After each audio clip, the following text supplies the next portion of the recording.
Fue el más votado en las PASO y es el que hizo las propuestas más disruptivas en la campaña, algunas realmente polémicas. Le pedimos en el Movistar Arena, a minutos del cierre de campaña, 15 minutos a solas, su camarín, a Javier Milei.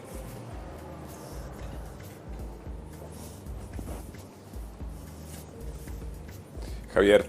¿Qué tal, Rodolfo? Gracias por recibirnos. No, por favor, un placer. A nada. ¿Qué te queda? Un ratito nada más para el... Algunas horas. ¿Estás cómodo? ¿Te pusiste zapatillas? Sí, estoy de zapatillas porque como ingreso por el medio del público no es como para zapatos. Para zapatos. ¿Seguís el dólar? No. ¿Cómo? ¿Seguís el dólar todos los días? No. No, no hace falta seguir el dólar porque el problema no es que el dólar sube. El problema es que el peso pierde valor. Si el peso se derrite como barras de hielo en el medio del desierto del Sahara. Vos cuando generás un exceso de oferta, ya sea porque sube la oferta o porque cae la demanda de dinero, eso te hace que el poder adquisitivo del peso caiga y todos los precios expresados en unidades monetarias suben. Lo que sucede es que el dólar, como es un activo financiero, sube primero. Pero así como sube primero el dólar, después te suben los precios mayoristas, después los minoristas y por último los salarios. 15 minutos, sin cortes. ¿Por qué vos? ¿Por qué Javier Milei? ¿Por qué la gente debería votarte como su próximo presidente? Porque somos los que les vamos a poner fin a esta etapa de decadencia que lleva más de 100 años, porque somos el único cambio verdadero, porque somos los únicos que tenemos voluntad de cambio, porque tenemos las ideas claras, porque queremos volver a poner de pie la Argentina con las ideas de Alberdi. Esto ya lo hicimos en 1860 y en 35 años nos convertimos en la primer potencia mundial. Y porque una Argentina distinta es imposible con los mismos de siempre.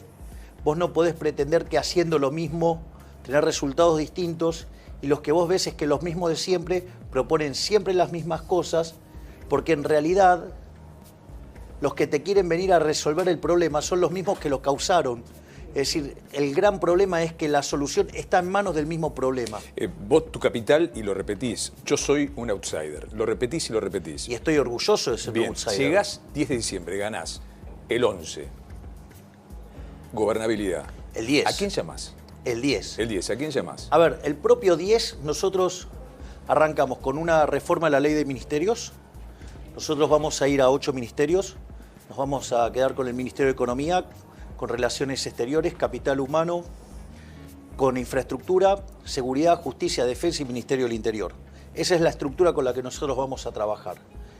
En cuanto a la base política, ahí hay dos dimensiones del problema. Hay una parte que tiene que ver con el hecho de que si nosotros ganamos, implica un cachetazo a la forma tradicional de hacer política.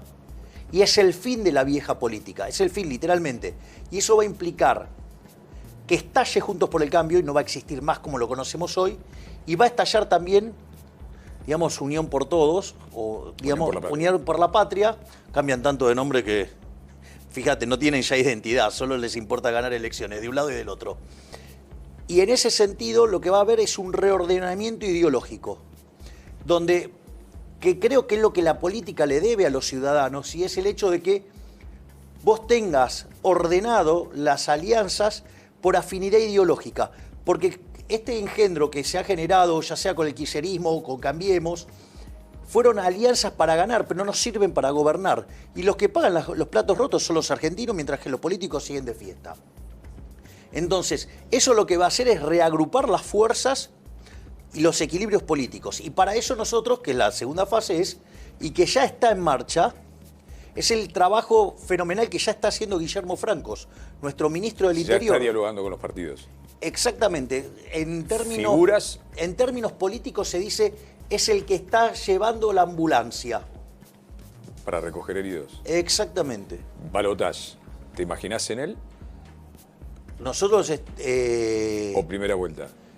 Nosotros hoy tenemos datos que nos ponen muy cerca de la primera vuelta, y que si fiscalizamos bien y que si va más gente a votar, hay altas chances que el error estadístico juegue para nuestro lado y podamos ganar en primera vuelta. Ya dijiste dolarización, tengo muchos planes. ¿Fecha? Si yo te digo, ¿cuándo vas a dolarizar? Bueno, en principio, una vez que está aprobada las leyes y todo, porque eso es un básico antes, vos tenés, la dolarización tiene dos partes. Tenés la parte de limpiar las LELIQs y limpiar la base monetaria. La parte más rápida es la de las LELIQs, porque como son títulos, vos lo que necesitas es hacer un swap de títulos. Eso puede demandar 3 meses. Y en paralelo está la conversión de la base monetaria. En el caso de lo que fue Ecuador, esa conversión tardó 9 meses. Porque ¿qué es lo que vos necesitas? Vos lo que necesitas es cambiar los billetes. O sea, necesitas billetes de baja denominación. Pensá que el billete más grande de Argentina son $2. Claro. Entonces, ¿cuál es el problema? El problema es que vos necesitas el cambio chico. Y si por eso Ecuador lo quiso hacer en 3 meses y no pudo. ¿Viste cuando vos dijiste, bueno, si sube mejor porque es más fácil dolarizar? Y yo me quedé pensando, pero vamos a ser todos más pobres. A ver, yo digo, el problema con esa afirmación fue que ideologizan la matemática. Lo que nosotros dijimos es más fácil porque se requieren menos dólares. Claro. Es decir, se hace tanto lío con el... Ahora, para nosotros, corrernos con esa afirmación demuestra o deshonestidad intelectual de parte de los que nos han corrido con eso o ignorancia. Porque nosotros siempre decimos que se va a hacer al dólar de mercado. Por lo tanto, digo, es el dólar de mercado. O sea, es... ¿Y qué imaginas como dólar del mercado? No te digo cuando asumas, en caso de asumir, sino el lunes, posterior a la elección. Es imposible saberlo. Imposible. Exacto. Algunas cosas... El que te dice que lo puede hacer te miente. Los economistas que agarran, te hacen esas proyecciones y todo, son todos unos chantas. ¿Y la hiper? Epistemológicamente es imposible. ¿Y la hiper? Hay muchos que dicen, estamos en la puerta de la hiper, la miramos, abrir la puerta, estamos está ahí. a las puertas de una hiper. ¿Imaginás un escenario donde tengas que asumir en una hiper? Sí, y estoy preparado para ese escenario también. A ver, lo que es importante acá es lo siguiente. Estamos al borde de la hiper, y explico por qué. Cuando vos tomás los últimos datos de inflación minorista y los anualizás, la inflación viene viajando al 300%. Si vos tomás los datos en alimentos, vienen arriba del 400%. Si vos tomás los datos en mayorista, vienen arriba del 600%. Punto 1. Punto 2. Si yo tomo el desequilibrio monetario, esto pasó en el año 1975, por ejemplo, con el Rodrigazo. Vos metés controles, entonces, ¿qué es lo que hacen los controles? Te hace demandar más dinero que el que vos querrías. Que los políticos hacen eso para cobrarnos más impuesto inflacionario, porque aumenta la base imponible del impuesto inflacionario. Entonces, ¿cuál es el punto central? Que cuando se desata ese sobrante monetario tenés un salto de precios. En el caso del Rodrigazo implicó multiplicar por 6 la inflación. Si estamos hablando de niveles del 300%, viene bajando, multiplicar por 6 te vas a 1800, o sea, ya es una hiper. No solo eso, sino que además no ese es el único problema que tenés. Tenés problemas todavía mucho más graves, como lo que pasa adentro del balance del Banco Central. La relación pasivos remunerados, LELIQs, contra la base monetaria, hoy es más alto que lo que vos tenías en el primer trimestre del año 89, que fue la previa de la hiperinflación. Para que tengas una idea, vos en 3 meses podrías estar multiplicando la cantidad de dinero por 4. ¿Qué crees que pasa si, no sé, estamos mirando el mercado de naranjas y la cantidad de naranjas ofrecidas se multiplicó por 4? Y el precio se va a destruir. Bueno, la contracara monetaria a eso es que el nivel de precios vuela, es decir, que el dinero no vale nada. Mucho se ha discutido sobre tu proyecto, sobre armas y demás. Lo has aclarado, pero te hago una consulta sencilla. En el país de Milei, yo voy, compro un arma, ¿la puedo llevar? Falso. Te lo Es consulto. falso. Vos decís respetar la ley que... Es respetar la ley actual. Hay una ley de armas de la década del 90. Pero no te dan una aportación en broma. Bueno, porque una de las cosas que está pasando es que el manejo de las armas lo están haciendo los delincuentes en favor de los delincuentes y en contra de los honestos. ¿Y no te preocupa que todos estemos armados? No. Digo, en principio, digamos, si... A ver, esa ley está Más allá de la libertad de cada respétala. uno. Digo, o sea, y si vos, o sea, cometés un error, pagarás las consecuencias. Pero de vuelta, no hay que hacer nada. La ley existe. Entonces la pregunta es al revés. ¿Vos estás a favor que los delincuentes estén armados? Porque eso no respeta ninguna ley, ¿eh? No, está claro que hay un problema de armas y no se sabe de dónde sale, o sí podemos presumir de dónde salen. Y no hay control de ningún tipo. Bueno, está bien, digo, que se cumpla la ley. Yo lo que estoy pidiendo es que se cumpla la ley. Javier, no, digamos, yo entiendo, digamos, que mis adversarios políticos son tan pobres intelectualmente, tan carentes de propuestas, que lo único que hacen es construir caricaturas sobre las cosas que nosotros decimos o, digamos, toman alguna referencia de alguno de los autores que nosotros citamos para, digamos, mentir. En el primer debate dijiste, refiriéndote a los 70, fue una guerra. Fue una guerra. Y hubo excesos. Lo mismo que dijo Macera en su último alegato. La Cámara dijo, fue un plan sistemático de desaparición y demás. ¿Vos crees realmente que hubo dos demonios, que eso fue una guerra, que fueron dos partes iguales? Yo creo que fue una guerra, efectivamente. A ver, hubo un conjunto de terroristas que se quisieron alzar con el poder para hacer la revolución cubana. De hecho, recibían formación militar en Cuba. Sí, sí. O sea, se iban a países de la órbita soviética, cambiaban el pasaporte, se entrenaban en Cuba y después volvían para cambiar el pasaporte y volvían después a la Argentina. Con lo cual no eran ningunos inocentes esos. Esos querían hacerse del poder y querían hacer la revolución cubana acá adentro. Primer punto. Y eso era una formación militar irregular, si vos querés. Del otro lado estaba el Estado. Entonces, y eso era una guerra. El punto central acá es que el Estado, como tiene el monopolio de la violencia... Y de la ley. Bueno, por eso. La ley, digamos, o sea, es porque tenés el monopolio de la violencia. Eso hace que aun cuando el otro juega con armas ilegales, vos tenés que jugar igual adentro de la ley. Y cuando vos, en esa pelea, te excedés, vos estás cometiendo delito de lesa humanidad y eso debe ser pagado. Es decir, yo en ningún momento... Nunca dijiste no se cometieron delitos de lesa humanidad. Exactamente. Sí, se cometieron. Se cometieron. Lo que digo es que se cometieron delitos de lesa humanidad de los dos lados. Y no es cierto el argumento que levanta la izquierda alegando sobre el juicio de Nuremberg. Porque eso también es falso. Porque en el caso del juicio de Nuremberg se juzgaron también a civiles. El caso más emblemático es el de Streichel. Entonces digo, basta con estas mentiras de que los terroristas son buenos y del otro lado son malos. No. Son Uno malos tiene los dos. uno tiene que agarrar, el Estado lo detiene y lo manda a pudrir en la cárcel. Acá no se hizo eso. Exacto. Entonces, el problema es que la forma en la cual se trató el problema implicó excesos, y esos excesos se deben pagar. Pero eso no quiere decir que del otro lado no cometieron delito de lesa humanidad también. Hablaste del Incucay, segundo tema que me preocupó. ¿Crees que hay corrupción en Incucay? Debe ser una de las pocas instituciones que en Argentina hay como un consenso de que tengas la guita que tengas, tenés que ir a una lista. ¿Realmente crees que hay corrupción? Yo lo que digo es que si por ley hoy todos somos donantes, salvo que expresemos lo contrario. Exacto.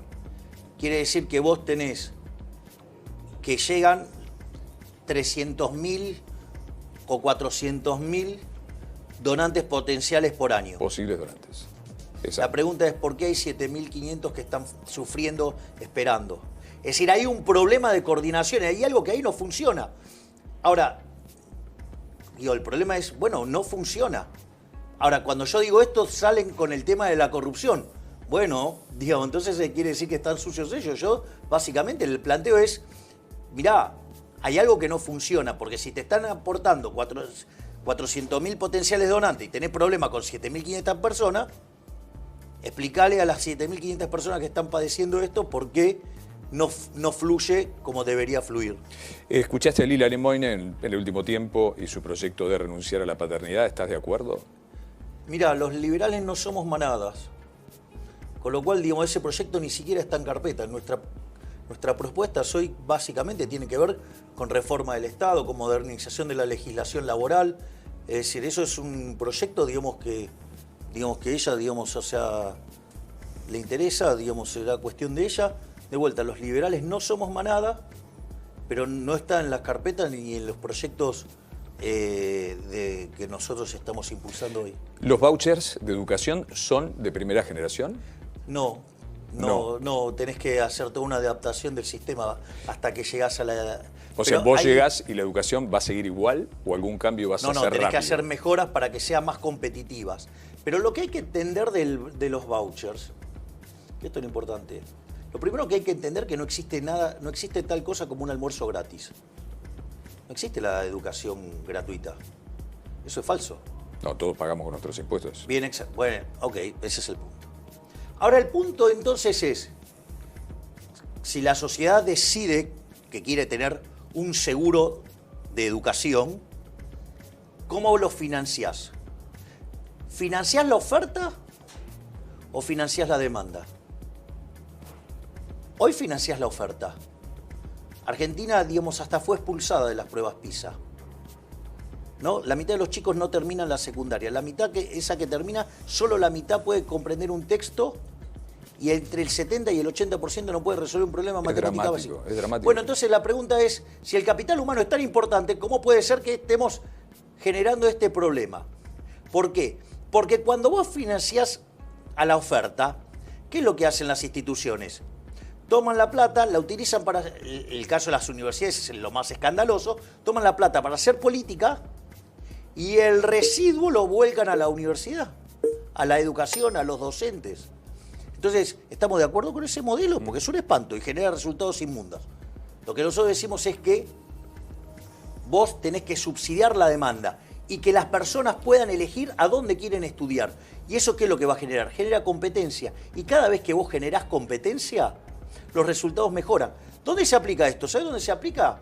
Por ejemplo, yo fui con el empresario que lo desarrolló en Suecia. En Suecia tienen 40 colegios, tienen 25.000 alumnos y son, dentro de Suecia, los que tienen los mejores números en ciencia, en matemática y en inglés. Y no están mal en las pruebas. Se nos fueron unos 15 minutos. No alcanza. A la producción le digo. Javier, si sos vos, que sea lo mejor para el país, de verdad. Quédate tranquilo que estamos trabajando para que eso fuera. Y si hay balotaje, 20 minutos nos volvemos a encontrar. Tenés cara de... Te vas a sorprender el domingo. Tenés cara, me decís que no va a haber balotaje. No, yo estoy diciendo otra cosa. O sea, yo soy bilardismo puro, o sea, para mí... Antes de tiempo, nada. Claro, para mí vamos a tener que ir a balotaje. Pero sería interesante que no lo hubiera, porque nos va a permitir resolver temas muy delicados que sí los puedo resolver siendo presidente electo y que si no soy todavía electo... Se van a profundizar. Y no los puedo resolver. Javier, gracias. Gracias. De verdad.